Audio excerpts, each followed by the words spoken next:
Hello friends, welcome back to my YouTube channel होने study centre में। Friends, Madhya Pradesh आबकारी अक्षक परीक्षा की अंतिम तिथि 1 मार्च थी। उम्मीद है कि आप सभी ने फॉर्म अप्लाई कर दिया होगा और अपनी तैयारी में लग गए होंगे। आज इसी परीक्षा की संपूर्ण जानकारी देखने वाले हैं कि किस प्रकार का पेपर एग्जाम में पूछे जाते हैं, लेवल कैसा होता है, इजी होता है या मॉडरेट होता है या टफ होता है, क्या स्ट्रेटजी अपनाएं कि 80 प्लस मार्क्स आ सके।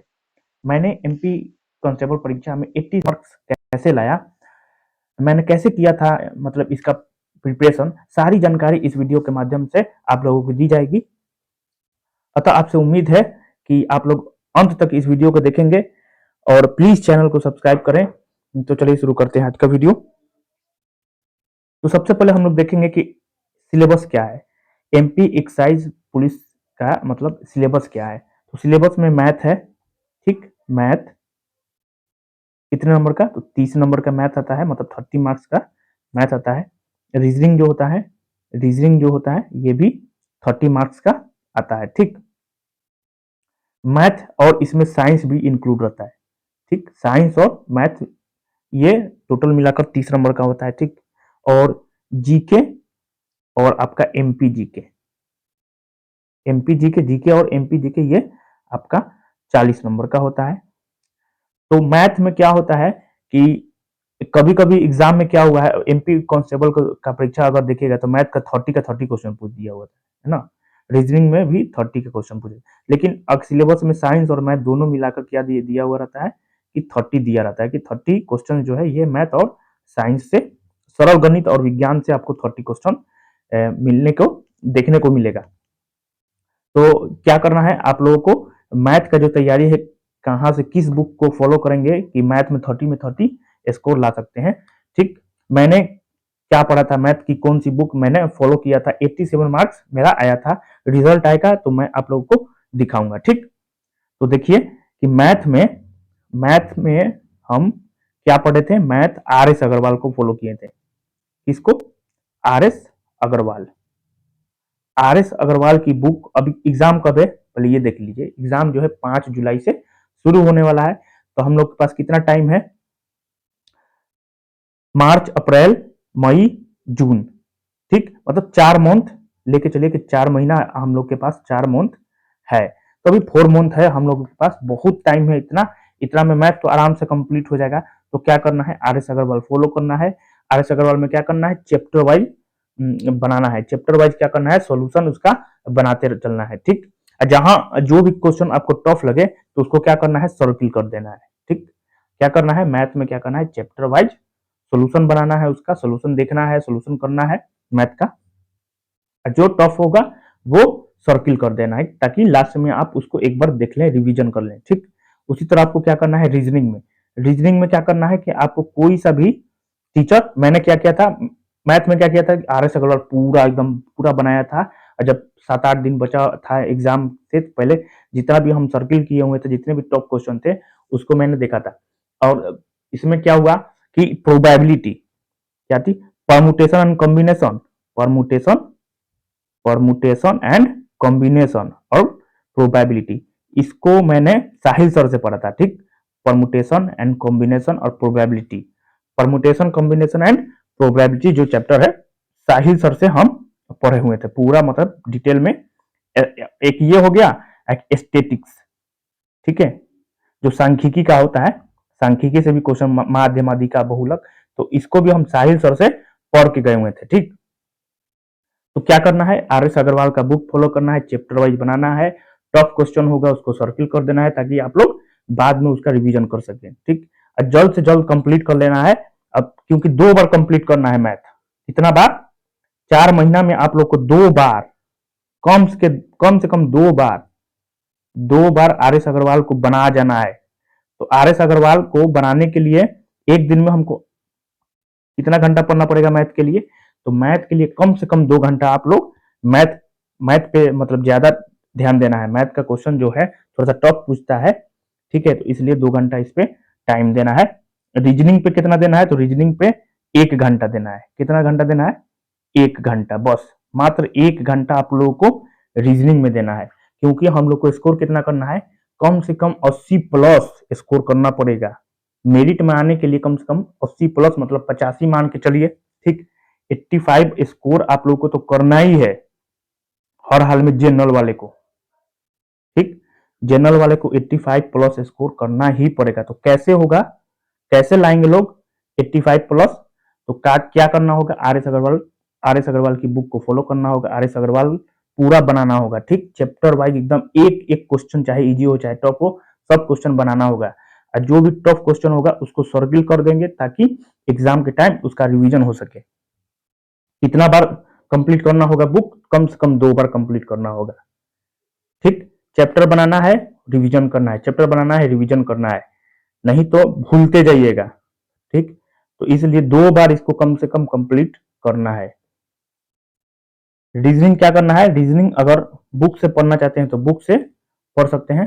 परफेक्ट का एक परफेक्ट रीजनिंग की, दीपक सर का परफेक्ट रीजनिंग की बुक आती है, परफेक्ट रीजनिंग की एक बुक आती है, उसको भी आप लोग, मैंने यही फॉलो किया था बस, और कुछ नहीं पढ़ा था। रीजनिंग के लिए परफेक्ट परफेक्ट पब्लिकेशन का एक रीजनिंग का बुक ग्रीन कलर का आता है, मैंने बस वही पढ़ा था। और अगर आप लोग को यूट्यूब चैनल से पढ़ना है तो दीपक सर, ठीक है, रीजनिंग बाय दीपक सर, रीजनिंग बाय दीपक सर, इससे भी आप पढ़िएगा, मतलब बहुत अच्छा पढ़ाते हैं, तो वहां से भी आपको रीजनिंग कंप्लीट हो जाएगा। रीजनिंग में ज्यादा ध्यान नहीं देना है, 1 घंटा डेली पढ़िएगा, आराम से क्लियर हो जाएगा। रीजनिंग इजी पूछता है, टफ नहीं पूछता है।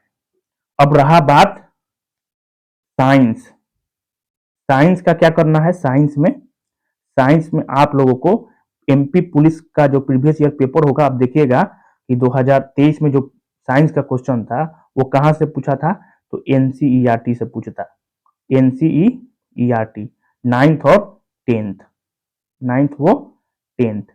अगर आपके पास 9th और 10th का बुक है तो बहुत बढ़िया है, एनसीईआरटी पढ़ जाइए, एक भी क्वेश्चन नहीं छूटने वाला है। अगर नहीं है, लूसेंट का ग्रीन वाला है, अगर पूरा डिटेल में पढ़ना है, कहीं चेंज कर दे टॉपिक, है ना, एनसीईआरटी से ना पूछे, कहीं और से पूछ दे, तो क्या करना होगा, लूसेंट, लूसेंट का ग्रीन वाला साइंस आता है। तो लूसेंट का क्या होता है, लूसेंट का ग्रीन वाला, कौन सा, तो ग्रीन वाला बुक आता है साइंस का, स्पेशल साइंस है उसमें, मतलब पूरा साइंस दिया हुआ है। लूसेंट का ग्रीन वाला साइंस, पूरा साइंस दिया हुआ है। अगर वो कंप्लीट हो जाएगा तो एक भी क्वेश्चन नहीं छूटने वाला है। वैसे एनसीईआरटी 9th और 10th से ही क्वेश्चन पूछता है, ठीक, ध्यान यही रखना है कि इसके पहले एनसीईआरटी 9th और 10th से क्वेश्चन पूछा था, लेकिन हमको मेरिट में चाहिए तो हम लेके थोड़ी चलेंगे कि सिर्फ 9th और 10th का पढ़ लें निकल जाएगा साइंस। लेकिन हम क्या करना है कि हमको स्कोर करना है, अच्छा स्कोर करना है, 85 प्लस स्कोर करना है, तो थोड़ा सा तो मेहनत करना पड़ेगा। इसे लूसेंट का जो साइंस वाला बुक, ग्रीन वाला साइंस वाला बुक है, उसको पढ़ना होगा पूरा, ठीक, पढ़ लेना है। और साथ में साथ क्या करना पड़ेगा, आपको एनसीईआरटी 9th और 10th पढ़ना ही है। ये दोनों पढ़ लेंगे तो साइंस का अगर 15 क्वेश्चन पूछ रहा है तो 15 का 15 आपका होगा। मतलब भैया मेहनत तो करना पड़ेगा, स्कोर करना है 85 प्लस, तो मेहनत तो करना पड़ेगा, नहीं तो नहीं होने वाला है। अब एमपीजी के, तो एमपीजी के यूट्यूब से देख लीजिए, कोई भी टीचर जो अच्छा टीचर हो वो एमपीजी के कंप्लीट करवा देगा लोग, ठीक, फ्री में है सब बैच, एमपीजी के देख लीजिएगा। तो एमपीजी के यूट्यूब से कोई भी टीचर को मतलब नोट्स बना के उसको याद कर लेना है। एमपीजी के 4 से 5 क्वेश्चन एमपीजी के का रहता है। अब रहा बात ओरिजिनल जीके, जो हम लोग का जीके है, वो कहाँ से पढ़ना है, जीके जो है जनरल नॉलेज कहाँ से पढ़ना है, तो लूसेंट, और कोई है चारा, लूसेंट के अलावा कोई है, तो लूसेंट ही पढ़ना है। एक तो साइंस में लूसेंट ग्रीन वाला, अब ब्लू वाला लूसेंट जीके के लिए, जनरल नॉलेज के लिए, ठीक, इसको एकदम पूरा कंप्लीट करना होगा, विविध खास करके पढ़ना पड़ेगा। इतिहास से शुरू होता है, मतलब बढ़िया से डीप पढ़ना होगा, एकदम बढ़िया से पढ़ना होगा, जो जो टफ है उसको हाईलाइट हाईलाइट हाईलाइट कर देंगे ताकि एग्जाम के समय रिविजन हो सके। तो ओवरऑल देखिएगा तो क्या करना पड़ेगा आप लोगों को कि भाई मेहनत तो करना पड़ेगा, 12 घंटा तो कम से कम 10 से 12 घंटा आप लोग को पढ़ना पड़ेगा। तो मैथ में कितना टाइम देना होगा, 2 घंटा, कम से कम 2 घंटा दीजिए। रीजनिंग में कितना देना है, तो रीजनिंग में 1 घंटा, ज्यादा नहीं, 1 घंटा काफी है, ठीक। 2 घंटा मैथ में, जब नजदीक आ जाएगा, मतलब मई जून जून आ जाएगा, तो जून में क्या करना है, इसको बढ़ा देना है, 3 घंटा कर देना है, 3 घंटा 4 घंटा, ताकि 2 बार खत्म हो सके, कम से कम 2 बार मैथ को, आर एस अग्रवाल मैथ को खत्म करना होगा। एक भी क्वेश्चन नहीं छूटेगा। ठीक, अगर 2 बार कंप्लीट कर लीजिएगा बढ़िया से तो एक भी आपका क्वेश्चन नहीं छूटना है और नहीं छूटेगा। परमुटेशन, कॉम्बिनेशन और प्रोबेबिलिटी और स्टैटिस्टिक्स, ठीक है, जो सांख्यिकी होता है, ये कहाँ से पढ़ना है? तो साहिल सर से मतलब पढ़ लेना है, कंप्लीट हो जाएगा। रीजनिंग पे 1 घंटा टाइम देना है। जीके में कितना देना है? जीके में, जनरल नॉलेज में, लूसेंट वाला बुक में कम से कम 2 घंटा, ठीक, 2 घंटा जीके का पढ़ना होगा, तैयारी करना होगा। और साइंस, साइंस आपको पढ़ना पड़ेगा। साइंस, साइंस के लिए भी 2 घंटा, ठीक, क्योंकि आपको 9th और 10th का भी एनसीईआरटी लेना है और लूसेंट का साइंस पढ़ना है, तभी पूरा स्कोर हो सकेगा। ठीक, तो 2 1 3 2 5 5 2 7 घंटा तो यही नजर आ गया। एमपी जी के आपको 1 घंटा उस पे, तो टोटल 8 घंटा, मतलब आपको देखना है 8 घंटा, मिनिमम 8 घंटा पढ़ना पड़ेगा। मिनिमम 8 घंटा आप लोगों को पढ़ना पड़ेगा अगर 85 प्लस स्कोर करना है तो। कितना घंटा पढ़ना पड़ेगा? 8 घंटा पढ़ना पड़ेगा। अगर एक्स्ट्रा में पढ़िएगा तो भाई रिवीजन तो भी करना पड़ेगा, जो पढ़े हैं उसको रिवीजन तो करना है, तो रिवीजन के लिए 2 घंटा, ठीक, तो टोटल कितना हो जाएगा? 10 घंटा। मतलब 10 घंटा आप लोग अगर पढ़ रहे हैं तो 8 घंटा भी मिनिमम है, ठीक है, 8 घंटा आप पढ़ रहे हैं तो ठीक है, लेकिन अगर 10 घंटा पढ़ रहे हैं तो पूरा का पूरा रिवीजन हो जाएगा। ठीक, रिवीजन भी हो जाएगा, आपकी जितना भी पढ़ रहे हैं उसका रिवीजन हो जाएगा, 2 घंटा में रिवीजन हो जाएगा आराम से। तो बस यही करना है। एक बार देख लीजिए क्या क्या करना है कि मैथ में जो है आप लोगों को, मैथ में आर एस अग्रवाल का बुक फॉलो करना है। ठीक, रीजनिंग में, रीजनिंग का बुक अगर है आप लोग के पास तो रीजनिंग का बुक बना लीजिए, नहीं तो रीजनिंग बाय दीपक सर, वहां से पढ़ सकते हैं। जीके लूसेंट का पढ़ना है। कौन सा लूसेंट? तो ब्लू वाला जो लूसेंट होता है वो पढ़ना है। और साइंस 9th और 10th का एनसीईआरटी का साइंस और प्लस ग्रीन वाला लूसेंट साइंस, स्पेशल साइंस है, वो भी पढ़ना है। ठीक, और एमपीजी के कोई भी यूट्यूब से कोई भी टीचर हो, ठीक है, वहां से आप लोग एमपीजी के कवर कर सकते हैं एकदम बढ़िया से। ज्यादा क्वेश्चन नहीं पूछता है, इजी पूछता है, तो घबराने का कोई बात नहीं है, आराम से पूरा तैयारी हो जाएगा। क्वेश्चन का लेवल जो पूछता है, अब प्रीवियस पेपर देख लीजिए तो एकदम इजी पूछा है। ठीक, मैथ में भी इजी है, मतलब इजी टू मॉडरेट, हल्का फुल्का टफ रहता है, मतलब 80% तो इजी रहेगा एकदम, है ना, इजी रहेगा, स्कोर कर सकते हैं आप, इजी पूछेगा। जीके का भी इजी रहेगा, लूसेंट अगर पढ़ लेते हैं तो जीके पूरा बना जाएगा। हाँ, एक और छूट गया, करेंट अफेयर्स। करेंट अफेयर्स से 3 से 4 क्वेश्चन, ये जो एमपी कांस्टेबल का परीक्षा हुआ था उसमें 3 से 4 5 क्वेश्चन सिर्फ करेंट अफेयर्स का। कहां से पूछा था करेंट अफेयर्स मालूम है? तो एसपीडी करेंट, एसपीडी का आता है, ठीक, एसपीडी बुक है, पब्लिकेशन, एसपीडी पब्लिकेशन, वहां से हम पूरा करेंट पढ़े हुए थे। एसपीडी ब्लू कलर का एसपीडी पब्लिकेशन का करंट अफेयर्स आता है, तो वो पढ़ना पड़ेगा आप लोगों को। ठीक, तो इसको भी इंक्लूड करना पड़ेगा, तो कम से कम आपको मिनिमम 9 घंटा, तो आप लोग को 1 घंटा तो करंट अफेयर्स पढ़ना ही होगा, मिनिमम 9 घंटा आप लोग को पढ़ना पड़ेगा। कितना घंटा?